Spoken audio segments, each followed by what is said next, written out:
అందరికీ నమస్కారం. నేను మీ Haripriya. Welcome to my channel. ఇవాల్టి వీడియోలో 6వ రోజు పూజా విధానం, నైవేద్యాలు, నియమాలు వీటన్నిటి గురించి కూడా చాలా డీటెయిల్డ్గా ఇవాల్టి వీడియోలో తెలుసుకుందాం. ఈ 5 రోజులు కూడా అమ్మవారిని ఆరాధిస్తూ ఉన్నాం కదా. ఈ 5వ రోజు పూజలు విధానాలు అన్నీ షేర్ చేశాను కదండి. ఏ రోజున ఏ అమ్మవారిని పూజించాలి, ఏ రంగు అమ్మవారు చీరను ధరిస్తారు, నైవేద్యాలు అన్నీ కూడా చెప్పాను కదా. ఇవాల్టి వీడియోలో 6వ రోజున ఎవరిని పూజించాలి అనే విషయాలను చాలా డీటెయిల్డ్గా తెలుసుకుందాం. ఈ రోజు అంటే అక్టోబర్ 9వ తారీఖు మూలా నక్షత్రం ఉన్న రోజున సరస్వతీదేవిని పూజిస్తారు. ఈ రోజు పిల్లలందరూ కూడా సరస్వతీదేవిని ఆరాధించాలి.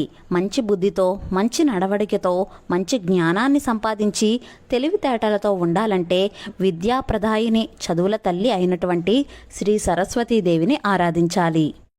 పిల్లలు మాత్రమే కాదండి, మన అనుకున్న రంగాల్లో రాణించాలన్నా, మనకు తెలివి, జ్ఞానం, నూతన విషయాలపై అవగాహన ఉండాలన్నా ఆ చదువుల తల్లి సరస్వతీదేవి కటాక్షం ఖచ్చితంగా ఉండాలి. ఇంకా అమ్మవారిని ఎలా పూజించాలో తెలుసుకుందాం. మనం ముందు రోజు అమ్మవారిని పూజించి ఉంటాం కదా, అంటే 4వ రోజు పూజ చేసుకుని ఉంటాం కదండి. ఆ ముందు రోజు పెట్టిన పూలు, పళ్ళు అవన్నీ కూడా నిర్మాల్యం అంటాం కదా, అవన్నీ కూడా తీసేయాలి. ముందుగా సన్నజాజి పూలతో, చామంతి, గులాబీ పూలతో అమ్మవారిని అలంకరించాను. ఆ తర్వాత దీపారాధన చేసి దీపపు కుంది వద్ద అక్షంతలు, పూలు వేయాలి. దీపలక్ష్మికి నమస్కారం చేసుకోవాలి. ఆ తర్వాత ఆచమనం చేసి సంకల్పం చెప్పుకుని మనం యథావిధిగా గణపతి పూజతో మొదలుపెట్టాలి. ప్రతి వీడియోలో చెప్తున్నాను కదండి, గణపతిని షోడశోపచారాలతో కానీ పంచోపచారాలతో కానీ పూజించాలి. అన్ని ఉపచారాలు చేసిన తర్వాత ధూపం, దీపం కూడా చూపించి నైవేద్యంగా చిన్న బెల్లం ముక్కను కానీ 2 అరటిపళ్ళను కానీ నైవేద్యంగా సమర్పించి మంగళహారతిని ఇచ్చి గణపతి పూజను ముగించుకోవాలి. తర్వాత సరస్వతీదేవి అమ్మవారి పూజ మొదలుపెట్టాలి. అమ్మవారిని కూడా షోడశోపచారాలతో పూజించాలి. ఈరోజు అమ్మవారు తెలుపు రంగు చీరలో దర్శనమిస్తూ ఉంటారు. అందుకని తెలుపు రంగు పూలతో అలంకరించుకుంటున్నాను. తెలుపు రంగు అంటే సరస్వతీదేవికి చాలా ప్రీతికరం. అందుకని తెలుపు రంగు పూలతో పూజిస్తే చాలా ఇష్టపడుతుంది అమ్మవారు. మీ దగ్గర సరస్వతీదేవి విగ్రహాలు కానీ పటాలు కానీ ఉంటే పూజలో పెట్టుకోవచ్చు.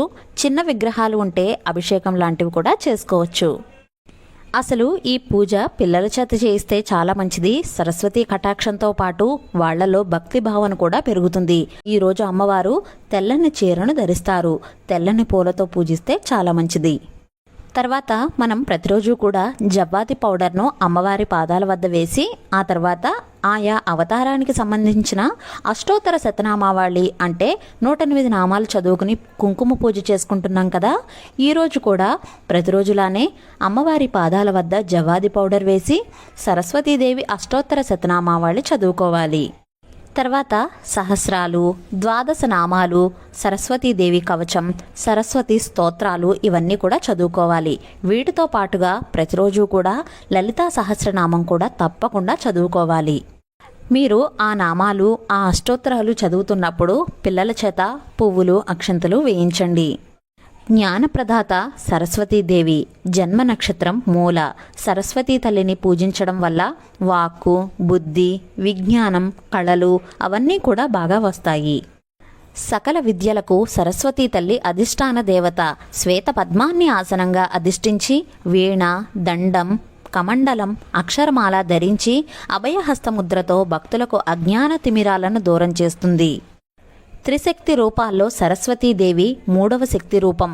సంగీత సాహిత్యాలకు అధిష్టాన దేవత. ఈ తల్లిని ఆరాధించడం వల్ల బుద్ధి, వికాసం, విద్యాలాభం కలుగుతాయి. విద్య, వాక్కు, సంగీతం, నృత్యం వంటి కళలు ఈ అమ్మ అనుగ్రహం వల్లే కలుగుతాయి. వ్యాసుడు, వాల్మీకి లాంటి ఎందరో మహర్షులు, మహనీయులు ఈ తల్లిని ప్రసన్నం చేసుకునే మహోన్నతమైన కావ్యాలను రచించారు. విద్య ఏదైనా సరస్వతీదేవి జ్ఞానానికి ప్రతీక. ప్రతి మనిషికి ఈ అమ్మే జ్ఞాన దేవత అనే సందేశాన్ని ఈ అవతారం మనకు అందిస్తుంది. అష్టోత్తరాలు, లలితా సహస్రాలు అవన్నీ చదివిన తర్వాత అమ్మకు అగరబత్తి ధూపం వెయ్యాలి. ఆ తర్వాత సాంబ్రాణి ధూపం కూడా కంపల్సరీగా వెయ్యాలి. తర్వాత అమ్మవారి పాటలు చక్కగా పాడుకుంటూ పంచహారతిని ఇవ్వండి. పంచహారతి ఇస్తే చాలా మంచిది. ఈరోజు నైవేద్యంగా పరమాన్నం, అల్లం వేసిన గారెలు, అటుకులు, బెల్లం, గుల్ల శనగపప్పు కలిపిన మిశ్రమం, ఇలా ఏదైనా సరే అమ్మవారికి నైవేద్యంగా సమర్పించవచ్చు. తర్వాత మనకు అందుబాటులో ఉన్న పళ్ళు, డ్రై ఫ్రూట్స్ ఇలా ఏవైనా సరే నైవేద్యంగా సమర్పించవచ్చు. నైవేద్యం అయిన తర్వాత అమ్మవారికి మనం ప్రతిరోజు కూడా తాంబూలాన్ని సమర్పిస్తున్నాం కదా, మీ దగ్గర తెలుపు రంగు జాకెట్ ముక్క ఉంటే పెట్టండి, లేకపోతే వేరే ఏ ఇతర రంగులైనా సరే పెట్టచ్చు, పర్వాలేదు. తమలపాకులు, 2 అరటిపళ్ళు, వక్క, పసుపు, కుంకుమ, గాజులు, పూలు ఇలా అమ్మకు తాంబూలాన్ని సమర్పించాలి. తర్వాత అమ్మవారి పాటలు చక్కగా పాడుకుంటూ కర్పూర హారతిని కూడా అమ్మవారికి సమర్పించాలి. మనస్ఫూర్తిగా నమస్కారం చేసుకోవాలి. తర్వాత మన పిల్లల పుస్తకాలు లేదా ఇంకా ఏమైనా ఇంపార్టెంట్ పుస్తకాలు ఉంటే వాటిని కూడా గంధం, కుంకుమ బొట్లు లేదా ఓంకారం కానీ స్వస్తిక్ సింబల్ కానీ వేసి 2 అక్షింతలు 2 పూలు పెట్టి అమ్మవారి దగ్గర పెట్టండి, చాలా మంచిది. ఈరోజు పూజలో పెట్టిన పెన్నులు, పుస్తకాలు, పెన్సిళ్ళు వీటిని చిన్నపిల్లలు ఎవరికైనా సరే దానం చేస్తే చాలా మంచిది. మంచి చదువు రావాలని, అన్నిట్లో ముందు ఉండాలని, అన్ని విజయాలు సాధించాలని, ఉన్నత స్థాయికి వెళ్ళాలని అమ్మవారిని మనస్ఫూర్తిగా వేడుకోండి.